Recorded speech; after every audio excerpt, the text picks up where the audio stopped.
Hi, welcome to Hearsay. I'm Diane Neal, and with me, as always, is my trusty producer, Danny. Hi, Danny. How you doing today?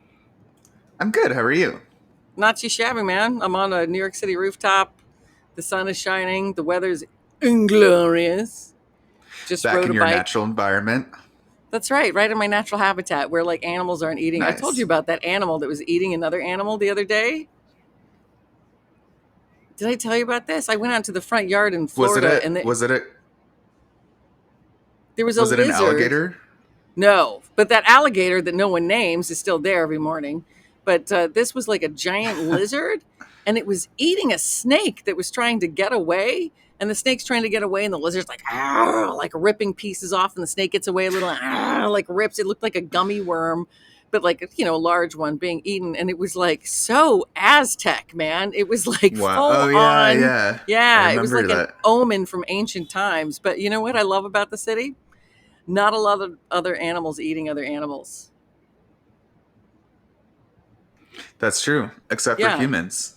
except for humans doing stupid things like, nothing compared to the shooting. But like that guy that shot someone on the subway the other day that worked at like Goldman Yeah. Sachs. He was just on the subway and the dude got shot. Like, just okay.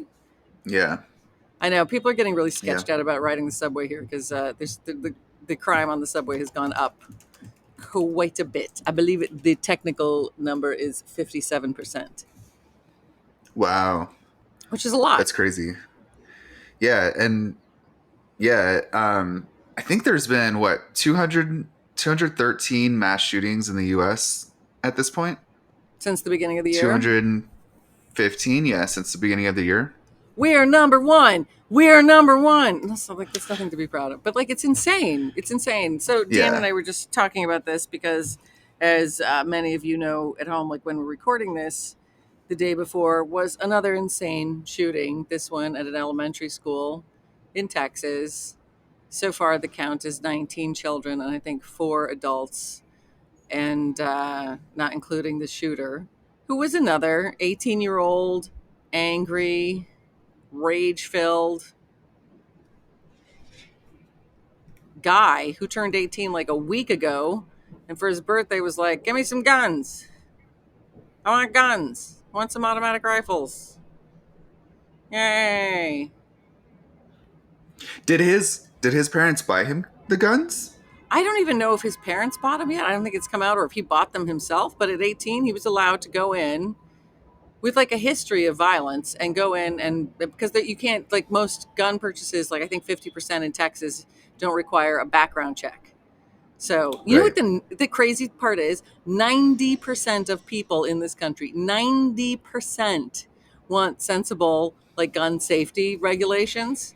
Hmm. 90%, like background checks, or like people on a no-fly list don't get to have a gun. Like that's something wacky like that. Oh, you're Yeah. a Yeah. terrorist and you can't fly. Like, how about you don't get a gun? Pretty simple stuff. 90%. But the problem Yeah. is, everyone's like, but I don't know if the number's that high. Why don't the politicians do anything about it? Because it's all their constituents want it. You know what the problem is, Danny? We're not their constituents. Big businesses. That's true. Yeah, Yeah. ever since Citizens United, when money equals speech and it's unlimited for people that have unlimited funds, which includes most giant corporations, like we don't stand a chance. We don't have a voice anymore. We're not their Yeah. constituents, which is Oh, like what yeah. drives me nuts. I'm like, no taxation without representation, because we're not being represented anymore. We shouldn't be taxed. The big Yeah. corporations that are being represented, they should be taxed. It's interesting because if you look at the statistics on what Congress passes, Huh. there's a 50% chance of a bill getting passed if it has 100% support by the public. If it That's has insane. 0% support by the public, there's a 50% chance of that bill getting passed. So whether there's a 0% support So it for a makes no bill or difference. 100 support, yeah, it makes no difference at all Wow. whatsoever. Wow. That is So abysmal. it tells you a So lot about how Congress functions. right. Who are they listening to? Because it's absolutely 100% not the people. It's the people that line their pockets. Like back in the day when I used to lobby for the anti-tobacco movement, which was like the only way I could quit smoking was to like become the national spokesperson for the anti-smoking movement. Like that's the only way I could do it, because I was like, that I feel obligated. Like I can't be on the posters and the billboards. Like if I'm actually like secretly having You're a like cigarette. secretly smoking. Yeah, like that was the only way. It's the only way I could do it. But I used to like lobby in Congress all the time, and it was wild. Like I'd be going around and talking to different senators and Congress people, and like I remember this one, Blanche Lincoln, and I looked up the stats on everyone we were going to be meeting with before I got there, and it was an obscene amount of money. It was like in the 20s percentile that she got from the tobacco industry, and so I'm like, Wow. and so the first words out of my mouth, I was like, Blanche, do you think there's any way you could support us when you get a quarter of your campaign contributions from the tobacco industry? And the people I was with from like, they were freaked out. They're like, oh, how dare you ask her that? I'm like, what? We're here to lobby against anti-tobacco. Like, this is a legitimate question. Can Yeah. she do that if Yeah. she's getting that much money from them? Probably not. Let's move to a different office because this bitch ain't doing anything to help us. Yeah. That's insane. It was That's crazy. crazy. And you'd think that like in the year 2022 that the tobacco lobby would be, I mean, I know that it is less powerful than it used to be, but it's still not as weak as you would think that it would be. Well, how is the gun lobby so insane? Like, how is the NRA still so powerful? What did you just tell me earlier today about the gun, this big NRA meeting that's coming up? Yeah. So, all right. So I found an interesting story. So you would think that at any NRA conference, they would love to have tons of guns there. Right. However, at the upcoming speech at Trump's upcoming speech at the NRA conference, they're going to ban all guns. You know why? So why? Because none of them want to get killed. Because like that's the thing. Like you know Of what? course. Your Second Yeah. Amendment right, your Second Amendment right ends when it interferes with other people's right to live. And right now, it's interfering with a lot of other people's right to live. So you know what? I'm Yeah. sorry, doesn't count anymore. It's Yeah. ridiculous. And all these idiot people who are like, oh, it's like a mental health issue. You know what? You're right. It is partly a mental health issue. Another reason to have universal health care. Because if you can't spend the money to go to the emergency room for like a broken limb, you sure as hell are not paying for psychological care. Hmm. Oh yeah. Yeah, it's you know who whose platform I really liked when it came to gun violence in particular. Mm. Like going back to the 2020 presidential, the Democratic presidential primaries, is Elizabeth Warren actually, because Ooh. the way that she would like to approach gun violence in the U.S. Yeah. is, I think, something that a lot of people can get on board with, even if you are one of those like gun nut, crazy pro gun people, because she really wants to treat gun violence as a public health issue. So that means looking at the statistics, the Right. Well, we're not allowed to epidemiology study of gun it. violence. We're Right. not allowed to Yeah. study it at the moment. It's because it's illegal. Yeah. They've made it illegal to study how gun violence spreads throughout society. So the CDC, which would normally want to study this kind of thing to see if there's anything that we can do to prevent it or to at least learn more about it, because it does take a significant amount of human lives. Right. Even They have their suicides. hands Like, completely tied. right. So yeah, so suicides are a big thing. Handguns are a big thing. You would think that assault rifles might be like the number one thing because they're often They in the news used to so be much. banned. They used to be banned. There was an assault Right, rifle ban for right. years that they But let lapse. even without an assault rifle ban, what's interesting is like there's so much you can do even just with regulating, but also like treating people that are most likely to commit gun violence from an epidemiological perspective. So that's like middle-aged men, younger men, people that are depressed, people that are going to be more likely or not to be suicidal. And we can't do any of that stuff with the way that No, our system is currently set up. So no. even if like I think even if you're completely against gun bans, you're completely against regulating whether people can purchase guns in any capacity, you're against background checks, even if you're against all of that stuff, I feel like you should at least be in favor of allowing us to learn more about how gun Right. violence is spread. Well, Danny, here's the other thing too. And like, this isn't like a pop quiz, like putting you on the spot, trying to make you look stupid. Do you know the first line of the Second Amendment? I don't. Yeah. No, most people don't, especially, and most like NRA Well, members I and do stuff know that don't. it says Yeah, It I says believe it's like the right to bear arms in no, a well-maintained, no. It's well-regulated militia. No, for a well-regulated militia. And the reason right. we needed a well-regulated militia at the time that it was written, right? The Bill of Rights was written, is because we didn't have a standing army. A standing army is what we have nowadays, right? The founding fathers were terrified of like having a standing army because that's the thing that backfired. It backfired in ancient Rome, it backfired in ancient Greece, it backfired in Britain, it backfired like, throughout history. Having a standing army usually backfired to some degree, right? Because you got people like Napoleon and you got people like Julius Caesar. You got other kind of you take the army over and take over the country. So they were very afraid of having a standing army. There was no such thing as the Navy. There was no such thing as anything. We didn't have any kind of military force. So everyone needed to be conscripted and part of militias. And also, too, back in the day, think about it. I own a musket. I actually gave it to someone like a couple of years ago, but I own like a Revolutionary War musket. It Oh wow. takes, yeah, it was awesome. It had like a working flint and everything. And it took at least like 15 seconds to get off one shot that was Oh yeah. poorly aimed. You know what I mean? Yeah. Like Yeah. you weren't doing Completely different technology existed when completely the different. Bill of Rights was written than exists today. Right. Well, the other thing people do too is like we needed to fight against tyranny, and I'm like, okay, honestly, if you're really fighting against tyranny, like even internal tyranny, if it's like you against the government, say it really is, like you're just like off in the woods, like I'm gonna make a last stand like against the government. What they have now are things called drones, that will literally take you out in 2 seconds. It doesn't matter Yeah. what kind of armament Yeah. you have. If you think you're going to stand up against tyranny or like the citizens are going to fight against any kind of like military action, if that's in your thing, because like I figured this out. Did we talk about this like last week? I figured it out. I'm like Republicans, they have conspiracy theories, right? Hmm. And Democrats have fantasies. But like So so like true. like dark fantasies, but like fantasies, you know what I mean? Like, oh, did you hear Putin has cancer? You know what I mean? Like amazing, like, Yeah. oh. But Yeah. like the conspiracy theories, like, oh, we're gonna have to fight the tyranny, we're gonna have to fight against our own government and this, that. You're not gonna win because the government is the military, and the military has all kinds of weapons that you Right. don't have. There is no Yeah. AR in the world you're literally gonna be obliterated in 5 seconds. So that doesn't even Yeah. count anymore. Like, so shut up Yeah. about that argument.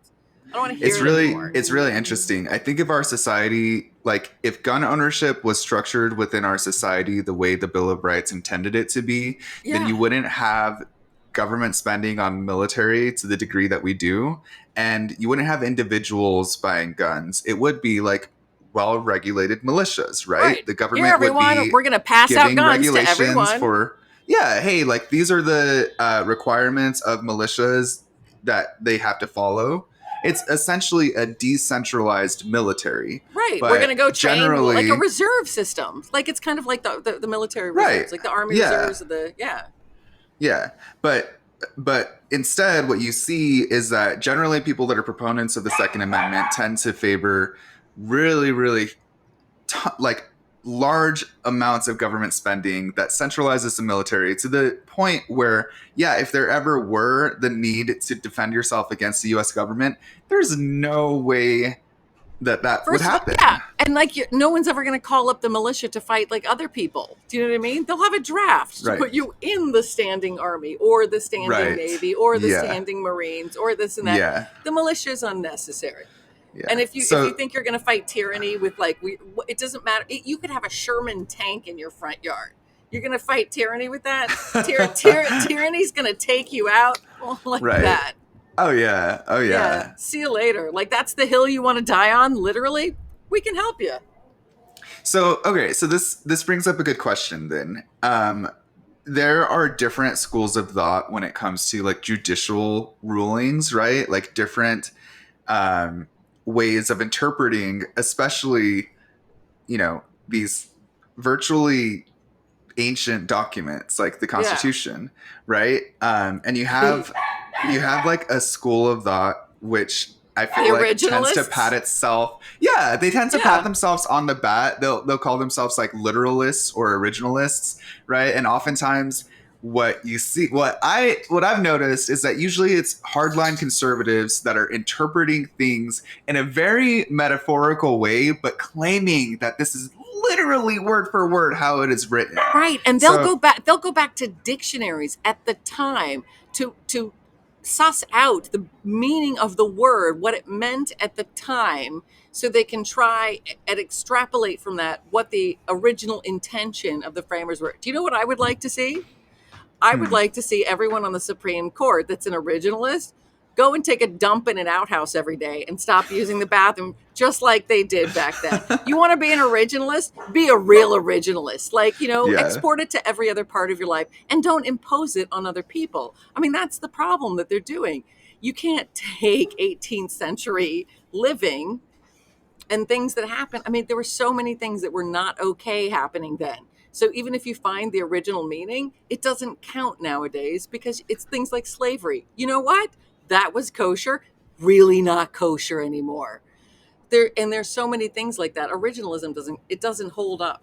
And yet they keep using it as an excuse. right. Well, and When they'll say, like, I feel like it's a very like phony. It's kind of like the way that the right frames things. I think they often do a very good job at it because, for example, if you were to look at um, even if you were just to look at pro-choice or pro-life, right? The way yeah. that they framed themselves as pro-life on an issue where really, they are not pro-life in any sense of the word, except for you gotta push out this baby. Like you can't make the choice of your own body while you're pregnant. Um, but the way that they frame issues, I think, are oftentimes like misleading, and I think that that's one of them, where they call themselves like literalists, when in reality, like the way that they interpret the Constitution is not literal, because No. again, the Second Amendment was never intended to give random people with mental health issues access to armaments Right. that can If it was literal, they would have yeah, the militia. You know what I mean? right, A right. well-regulated militia. Right. But when it comes to the right to privacy, nah, Nah, we're gonna be literal. we're When going it to be comes real to literal. yeah, so I find it very interesting that in general, like most things, conservatives tend to have the feeling that they can pick and choose what they want to be literal about, what they want to be metaphorical about, and what they want to just pull out of their ass. Well, this is the thing. This is the thing that drives me nuts. If you're going to be consistent about everything. If you're going to be pro-life, be anti-death penalty, be anti-war, be pro-life from birth until conception or whatever. What is the newest one in Oklahoma? Until from fertilization, which, by the way, fertilization happens before implantation. You know what I mean? Like that's for Wow. like the egg is fertilized. It's not even implanted in the uterus yet for usually days. So like how you Right. get like literally like immediately You're post not sex. pregnant even at that point. Yeah, Yeah. it hasn't implanted, right? And it could like Yeah. implant ectopically. But regardless, the point being, if you're going to be consistent, if you're going to be anything, be consistent. You're going to be pro life from start to finish. It's Yeah. just it's kind of like but the same goes for for everyone on the left too. If you're going to be anti-violence, like be anti-violence, which means be anti Will Smith slapping the shit out of Chris Rock. Don't give him a standing Yeah. ovation. Yeah. But that's a joke room. But like be anti-violence all the way around. You know what I mean? And like we Oh have yeah. this amazing judicial system, which is innocent until proven guilty. So I think you kind of have to give the benefit of the doubt. Okay, as soon as we know like a fetus is viable, all right, that makes sense. Let's assume that it's alive and sentient. If it can live outside the body, you know what I mean? Let's assume that it's got Mm-hmm. feelings, it can experience pain and stuff like that. That's a reasonable place to cut off, except in extreme circumstances, right? Mm-hmm. That's a Yeah. reasonable thing to do.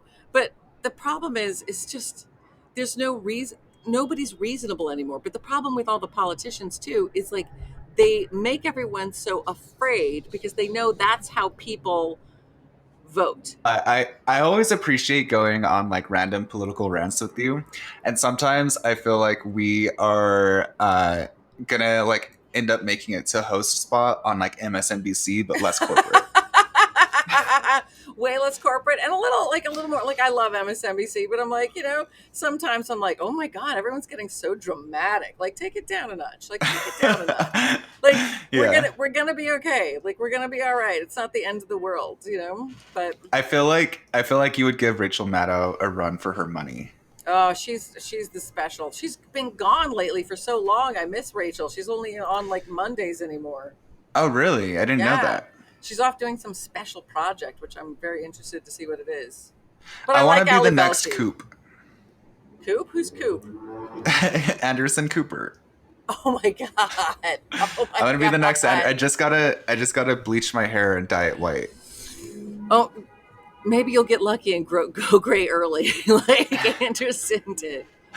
Here's the problem. I don't know how Anderson Cooper is one of those people where you have no idea how old he is, but you know Not a that he looks clue. amazing. He could be 22 or he could be like I saw. 74. Yes, I And saw. either way, you know that he's the most gorgeous person on the He's a earth. silver And fox. even if I were completely silver, I'm already past his prime. I don't Do you know think what I mean? so. I saw some video clips of him yesterday from like the 90s, and he was already gray, like completely gray.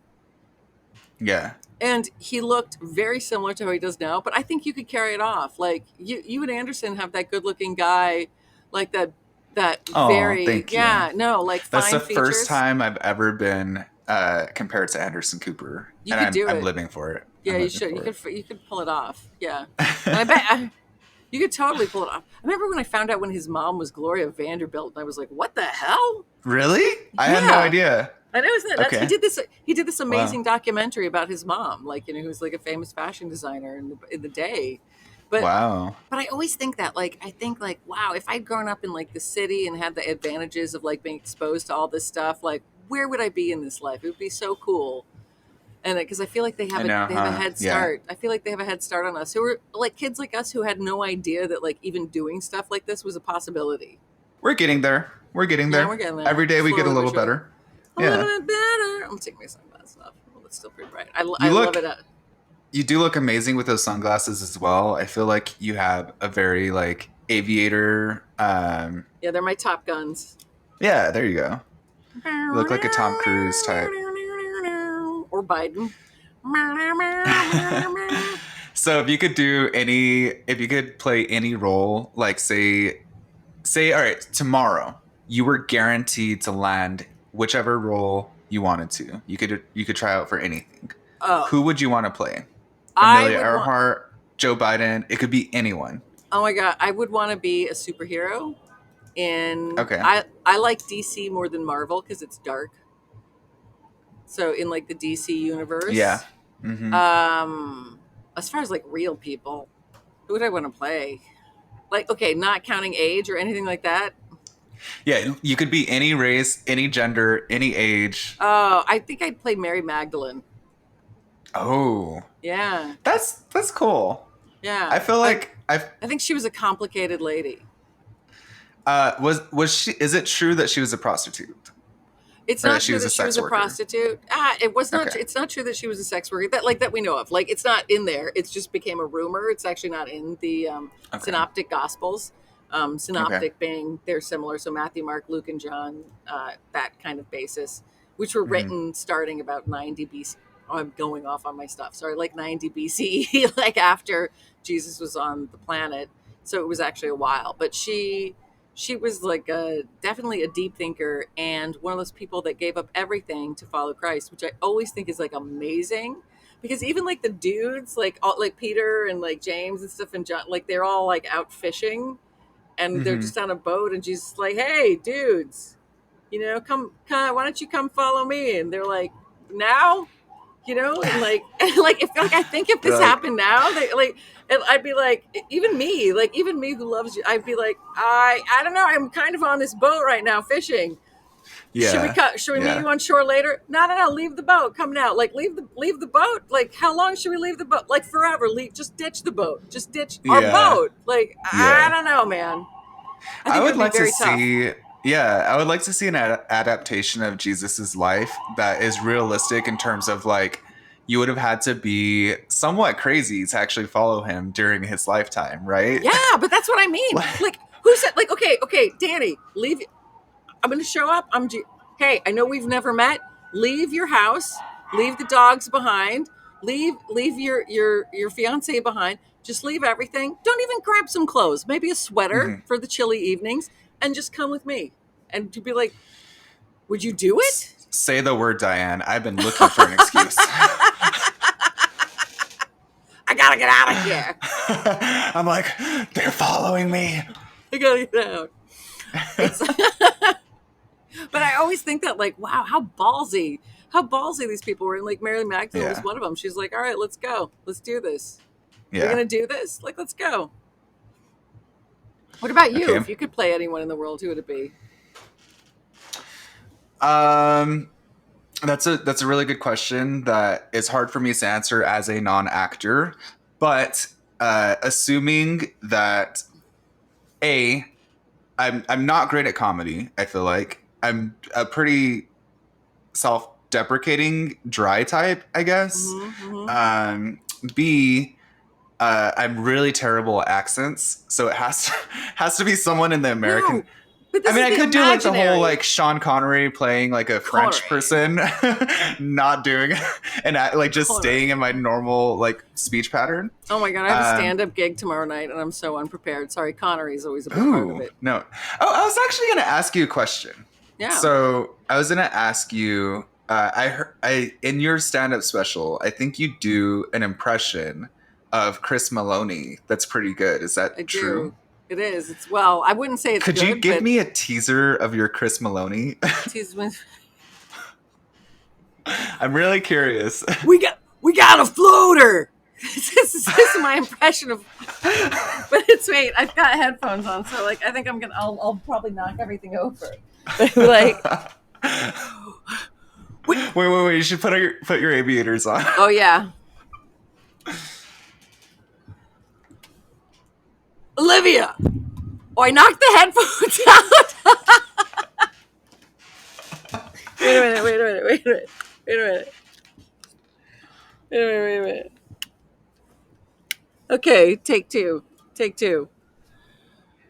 Olivia, we got a floater. And then, but like, it's all of his acting is in the ass. It's just ass acting. Yeah. You just have to, like, it's too hard. We're too close up, but that's my impression of Meloni. Yeah. It's a lot of butt stretching.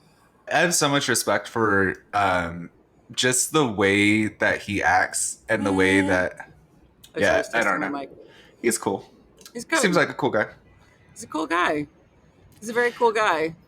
Is it true that you used to send like cans of vegetables to him? Absolutely. I would leave them all over set, like open cans of mixed vegetables. He was like, you're such a jackass. Okay, so explain why vegetables? Why? Okay, you have not seen the film Wet Hot American Summer, have you? No, I haven't. Okay, no, that's your homework. You need to go watch Wet Hot American Summer and then report back. It is hilarious. And Meloni plays in it a returned Vietnam vet who's a summer camp cook for like all these horrible children. And he's got some mental problems, but his best friend is an open can of mixed vegetables that talks to him. So I would leave him, like I would put them all over set like my first 6 months there. And finally, after a while, he was like, who keeps doing this? And I was like, I do. And he's like, why? He was so angry. And I was like, why? Like all veins and stuff. And I'm like, Wet Hot American Summer, dude. And he's like, how old are you? And I was like, 25. And he's like, oh yeah, that makes sense. I was like, that is funny. How much older is he than you are? Like 20 something years. Okay. I know. So it's really funny. So all these people, they're always like, like, oh, like, are you guys all like best friends? And I'm like, the next youngest person was Mariska, who's like 15 years older than I am. So like, you know, I'm in my early 20s and everyone else is in their 40s, 50s, 60s, and 70s.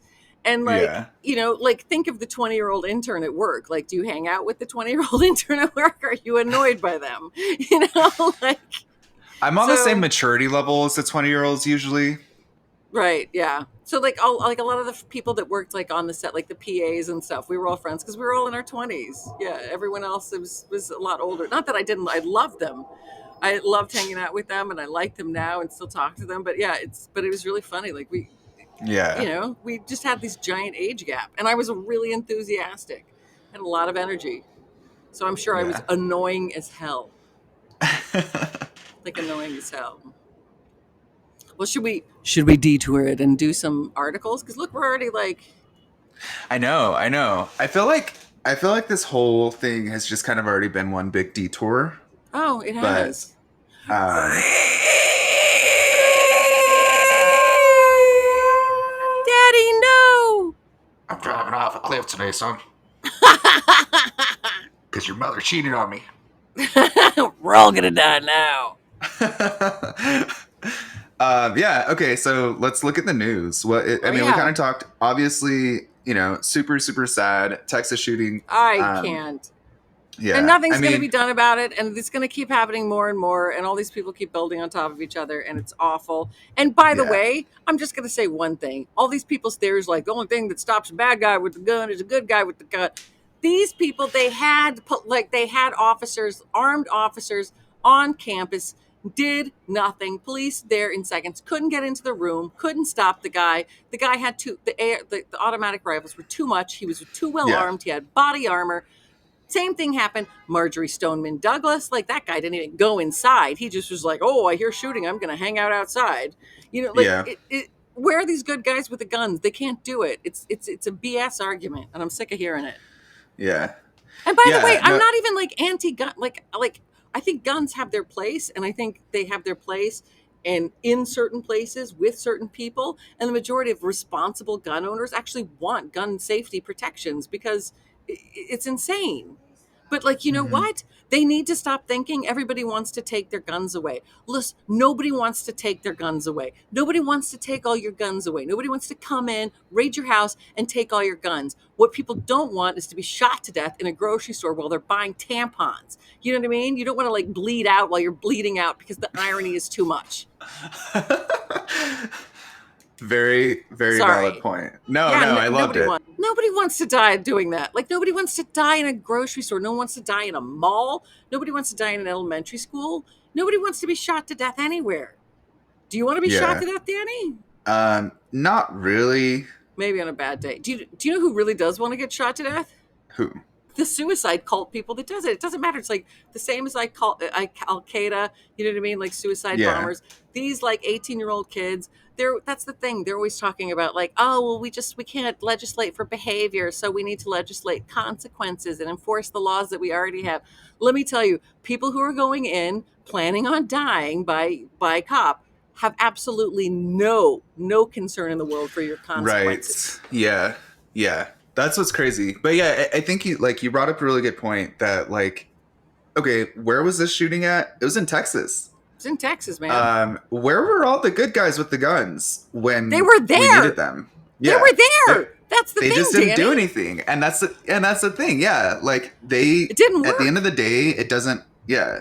The idea that the more you flood guns into an area, the less likely this is to happen, just completely false. It's Okay, been proven wrong. here's let me put it this way.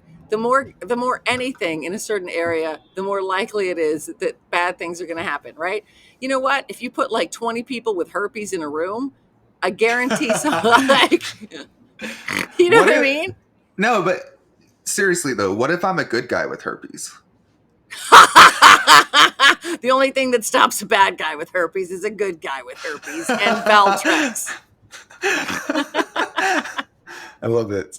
Okay, but so it's insane. Like it's such an insane argument. You know what I mean? It's yeah, like, do yeah, you know what? The it only thing that's is. going to start, it's like our shark attack thing from last week. Like the only thing that's going to stop a shark attack is more sharks. It's like not at all. Like that just means you're more likely to get attacked by a shark. Yeah, I'm yeah. still scared of sharks. What are you So gonna say? okay, so I have another interesting story. I think it's interesting. So Tell me. how it's a woman that wrote a romance novel called How to Murder Your Husband was Uh-huh. just convicted of murdering her husband. Okay, here's my So question. Worst romance novel ever. Like, why? What is a romance novel about killing your husband? How's that a romance novel? It's like a Stephen King book. yeah. So Nancy Brophy, a 71-year-old romance novelist, was Oh, accused yeah. in the shooting death of her husband. She said prosecutors had sketched a flawed plotline. So a romance novelist who wrote about how to murder your husband was convicted in her husband's killing on Wednesday following a contentious trial in which prosecutors leaned on a puzzle of circumstantial evidence to portray the author as a duplicitous spouse who spent months quietly plotting the perfect crime. But it obviously wasn't so perfect. What do you Uh, think? Think she did it? I, I think murder is what she wrote.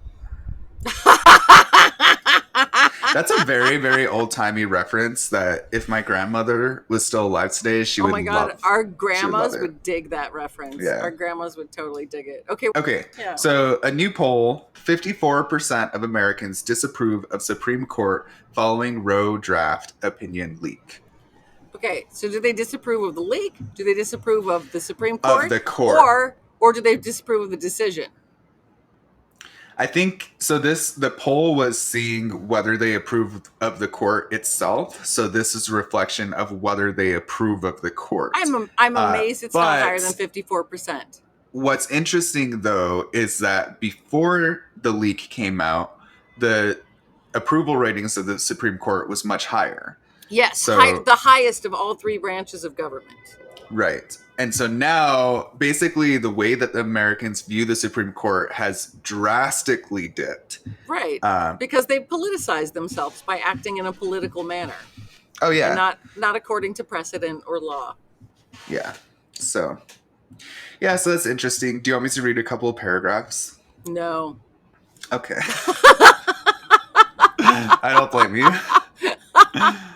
No, Okay. you can if you want to. I'm sorry. I'm sorry. No. We're all good. All right. So, all right. The next story is Donald Trump had a very rough night in I keep wanting to say Florida. Say Florida. And I keep wanting to say everyone has a rough night in Florida. Every Yeah. night in Florida is a rough night. Yeah. He had a very rough night in Georgia. Mm-hmm. And by that we mean basically everybody that he endorsed lost their primary. Oh my God. In Georgia. Purdue went down in like just a flaming so I'm on the top of a building in New York. And now if I took a dump into like a brown paper bag that came from like the deli and I lit it on fire and I threw it off the side of the building, that's David Perdue. I'm just like, that's Except for it's hotter than he is. it's gonna be way hotter than he is. That's all. He's not even He's not good. You know he's what? not quite a Madison Cawthorn. I'm not going to light the bag on fire, and then I'm going to toss the bag off, and that's David Perdue. That's where he's run. Well, Yeah. who?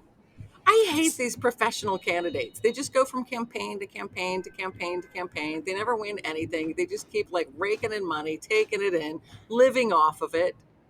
Do you know, like all the people that worked on my campaign said I was the only person that they'd ever worked for that ran for office that didn't steal from their own campaign. Are you serious? Yes. Wow. Yeah. That's insane. Horrifying. Well, And possibly I should have been stealing from my own campaign. That's what I was going to say. I was like, why did you steal from your own campaign? It was mostly my own money, so it would have been pointless. So you didn't have any super PAC contributors? not a one. Wow. Did you have any PAC contributors? Nope.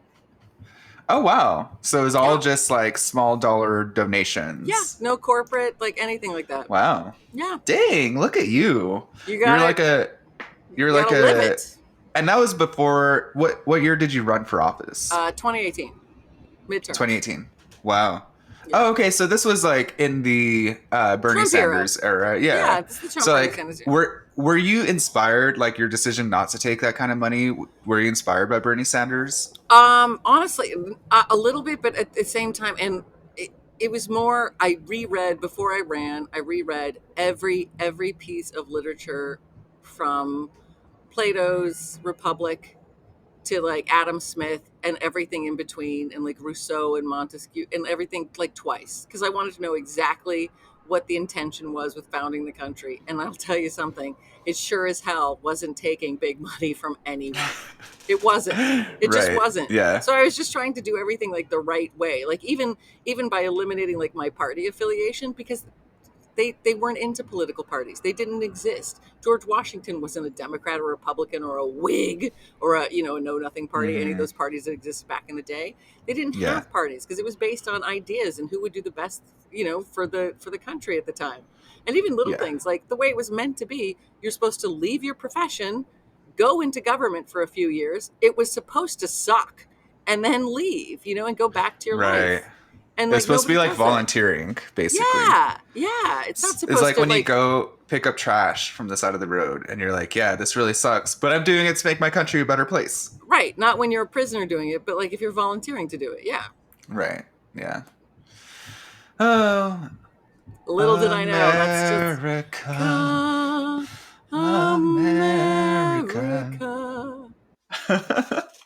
I love it. I love it. So, okay. So, hey, I think this episode is going to be, is it going to be our first episode that airs in Pride Month or no?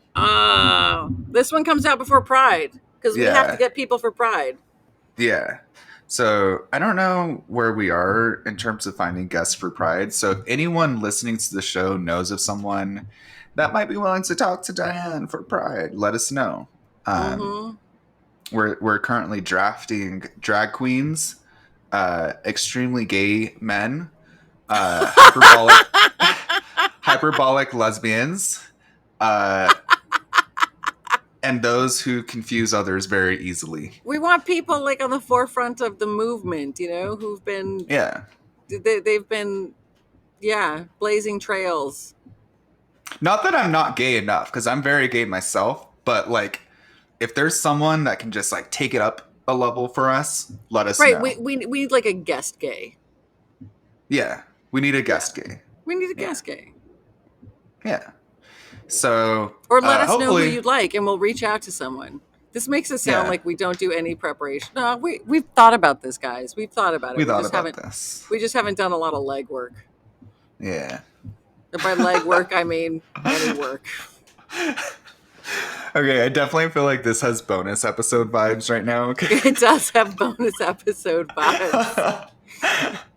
Which, can I just say, during the last bonus episode, when I was transcribing the audio, like the AI transcriber, it totally thought that bonus episode said boner episode. No, and actually it was worse because I don't think we called it a bonus episode. We called it a bonus show. So it just said over and over and over. Oh my gosh, yeah, you have to. There were a lot of like transcription errors in the clip that was doing really well too. Yeah, it's all like done by AI because, and I'll correct the important things. Because you know what? Computers. Yeah. One day they're gonna get better. We are not gonna have any transcription errors by the year 2045. No, and they're gonna kill us. Then the AI is gonna turn around and murder us.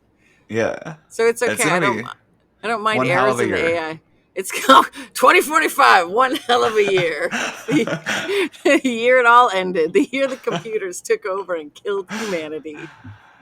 All right, so if you had to hypothesize how humanity is going to end, because like theoretically at some point in time humanity will end, right? Like just the chances are we're not going to go on forever. No. How do you think that humanity is going to die out? I think it's going to be a combination of all kinds of things like starvation, plague, drought, famine.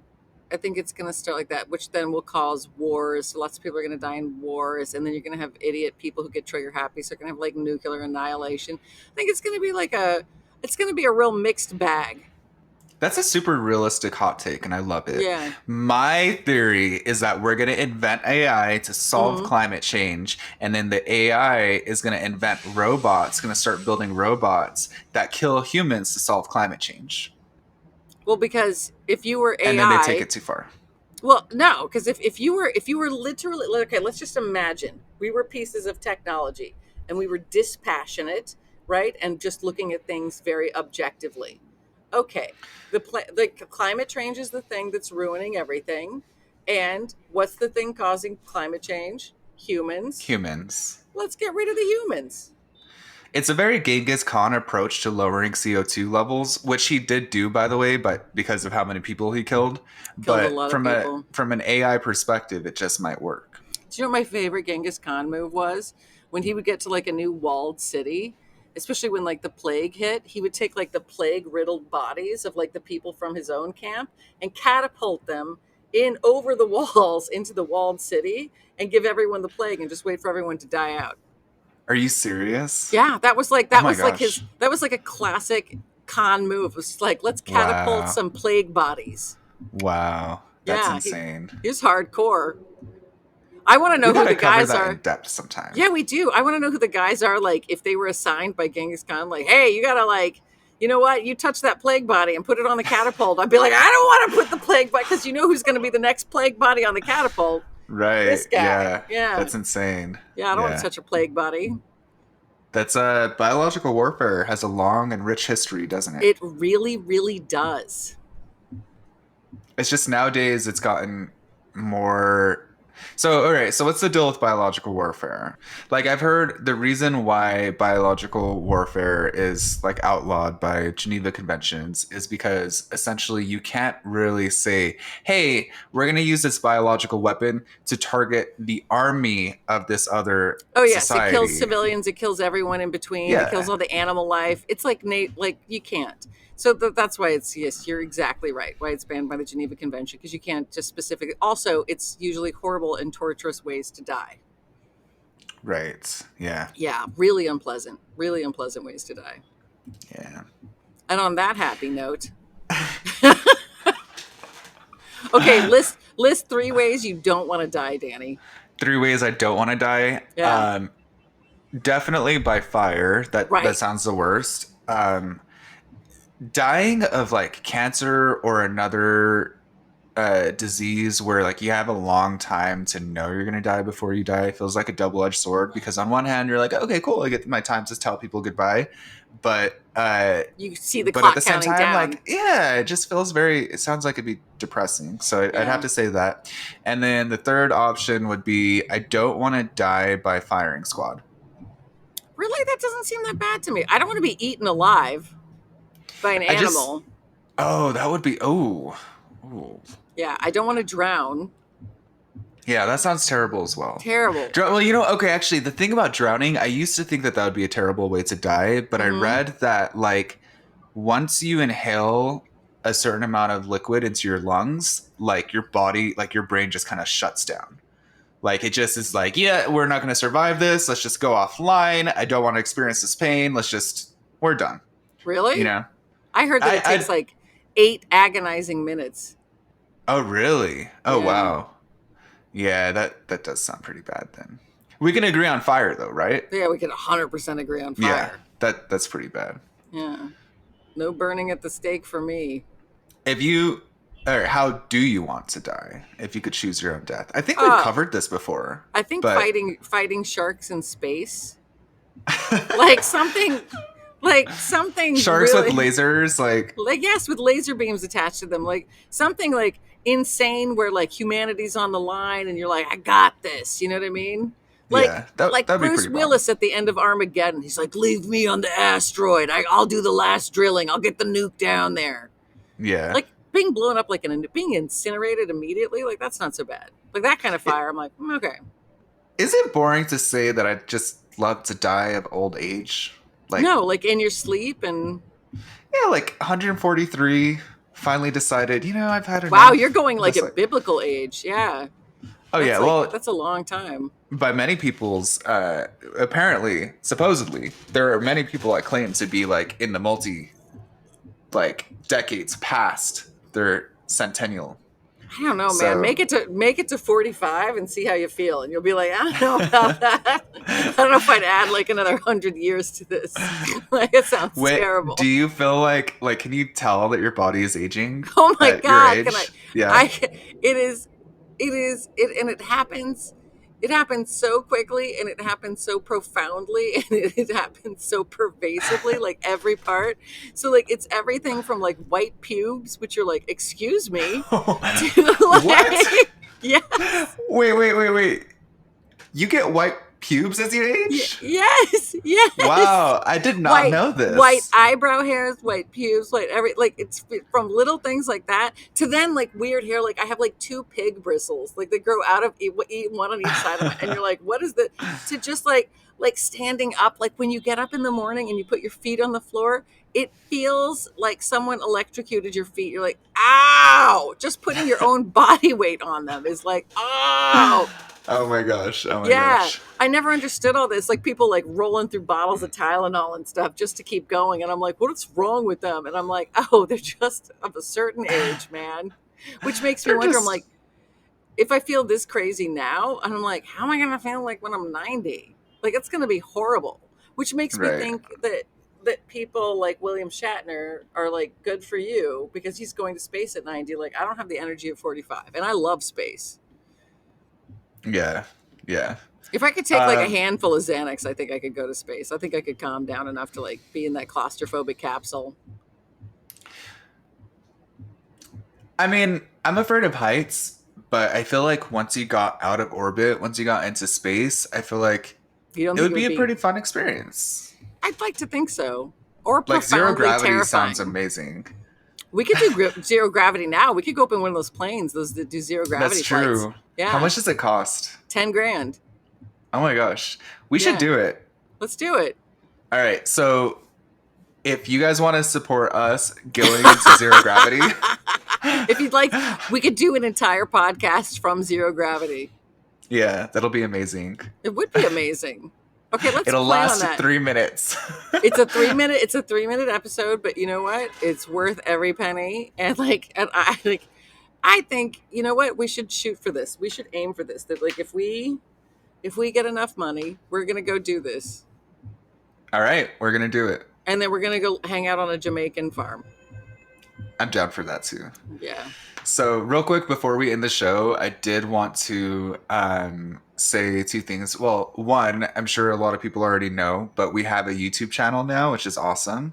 So YouTube. you can literally just search Hearsay Diane Neal on YouTube and it'll pop up.